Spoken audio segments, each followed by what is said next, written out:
Hyderabad Saroor Nagar kidney racket కేసులో డొంక కదులుతోంది. పోలీసులు దర్యాప్తు చేసే కొద్దీ సంచలనమైన విషయాలు వెలుగులోకి వస్తున్నాయి. అడ్డగోలుగా ఆసుపత్రులు నిర్వహిస్తూ ఇష్టారీతిన కిడ్నీ మార్పిడులు చేసినట్లు తేలడం ప్రకంపనలు రేపుతోంది. అటు తెలంగాణ ప్రభుత్వ సిఐడి ఆదేశాలపై రాచకొండ సిపి ఇంట్రెస్టింగ్ కామెంట్స్ చేశారు. హైదరాబాద్లో సామాన్యుల కష్టాలను క్యాష్ చేసుకుంటూ ప్రాణాలతో చెలగాటమాడుతున్న కిడ్నీ గ్యాంగ్ గుట్టురట్టవుతోంది. ఈ క్రమంలోనే హైదరాబాద్ సరూర్ నగర్ అలకనంద ఆసుపత్రి ఘటనలో తీగలాగుతూ కీలక విషయాలు రాబడుతున్నారు. ఈ కేసులో సుమంత్, అవినాష్ అనే ఇద్దరు కీలకంగా వ్యవహరించినట్లు గుర్తించారు. సరూర్ నగర్ అలకనంద ఆసుపత్రిని సుమంత్ రన్ చేస్తుండగా అవినాష్ డాక్టర్గా పనిచేస్తున్నట్లు తేల్చారు.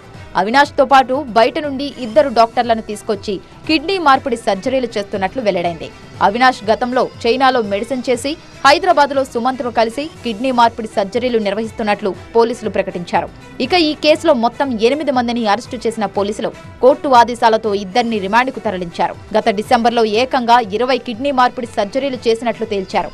ఇతర దేశాల్లో మెడిసిన్ చేసిన వాళ్లు ఇలాంటివి చేస్తున్నారన్నారు రాచకొండ సిపి సుధీర్ బాబు.